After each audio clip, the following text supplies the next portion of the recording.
आज आमे बनेबा कटक फेमस आलुदम ता पुणी बिना दही बिना टमाटर आलुदम देखिकी जानी पारुथिबे ये केते सुंदर टेस्टी हेतिबो केते स्वादिष्ट हेतिबो आपणा को रोटी किंबा परोटा कि भात सहित भी आपको खाई परिबे दही बरा भी आनिकरी पकेई खाई परिबे बहुत टेस्टी लागिवो आलुदम टी बनेबा बहुत सहज आपणा को एमती बनेइकरी खाइबे। नमस्कार श्री संभावी लाइफस्टाइल चैनल को मु आपनको स्वागत करुची अनेक अनेक अभिनंदन जनाउची।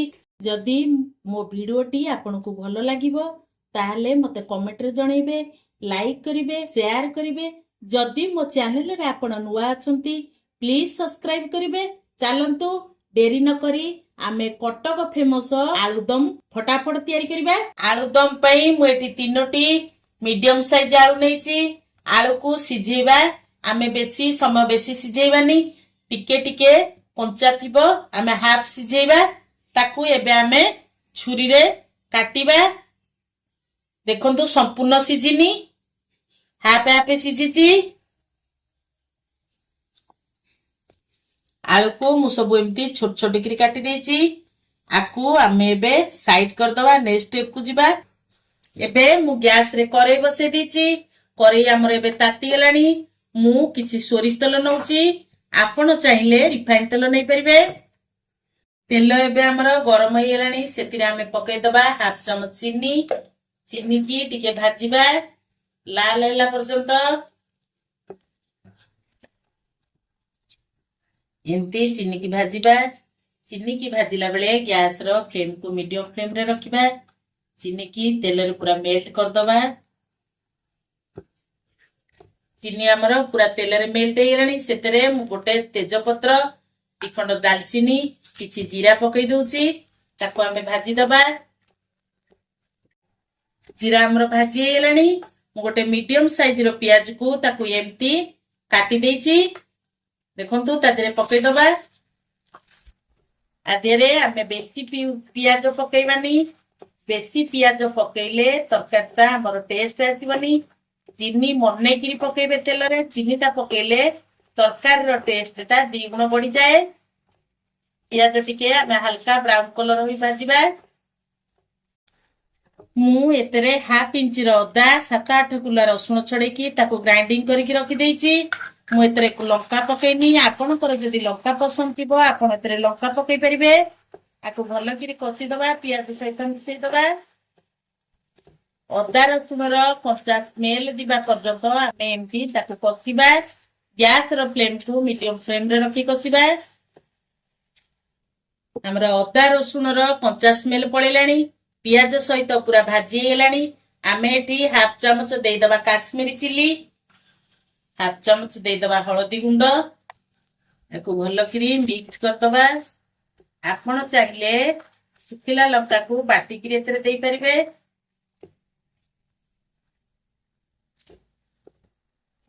मसला हमर कसियला भितरे हमें गोटे पेस्ट तयारी करिबा। मसला पेस्ट बे मु एठी 6टी काजू नेची गोटे चम्मच पोस्त हमें सेतरे 2 चम्मच पानी देई आर गोटे पेस्ट प्रस्तुत करिबा।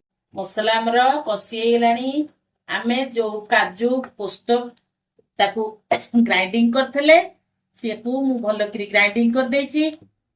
पोस्त गोटा बाटिया को टिके समय लागे काहे कि ना से टिके शीघ्र बाटी हुएनी। आपण चाहिले ताकू शिले रे मध्ये बाटी परिबे पूरा पालिश करी बाटिबे। आपण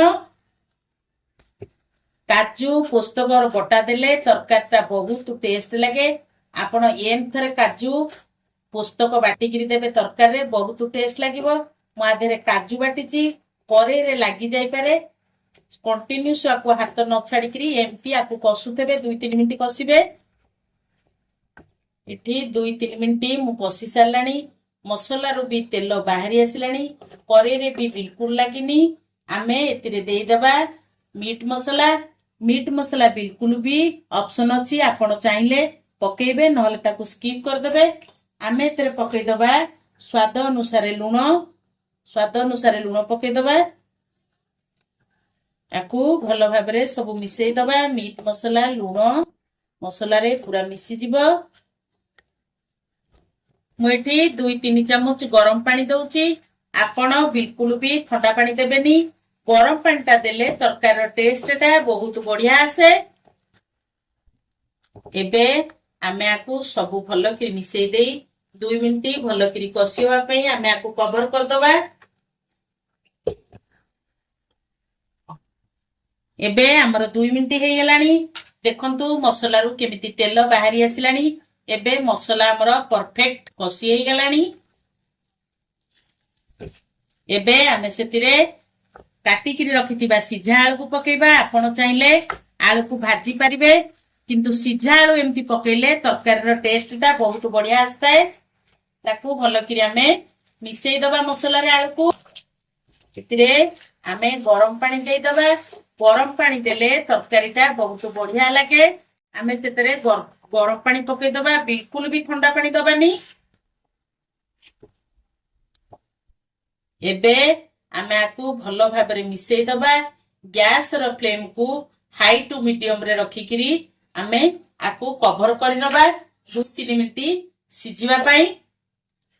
ଆମର 2-3 ମିନିଟ୍ ହେଇଗଲାଣି। ଆମେ ଏଥର ଘୋଡ଼ଣୀ କାଢିକି ଦେଖିଦବା। ଦେଖନ୍ତୁ କେତେ ସୁନ୍ଦର ଭାବରେ ବହଳିଆ ହେଇଗଲାଣି, କେତେ ସୁନ୍ଦର ଦେଖାଯାଉଛି ଆଳୁଦମ।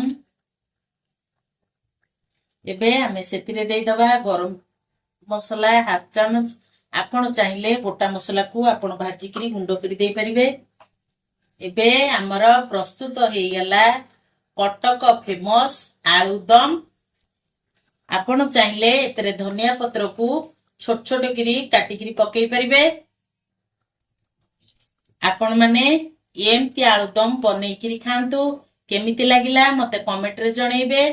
ପୁଣି ଆଉ ଥରେ ଗୋଟେ ନୂଆ ରେସିପିରେ ଆପଣଙ୍କ ମାନଙ୍କ ସାଙ୍ଗରେ ମୋର ଦେଖାହବ। ରହୁଛି। ଜୟ ଜଗନ୍ନାଥ।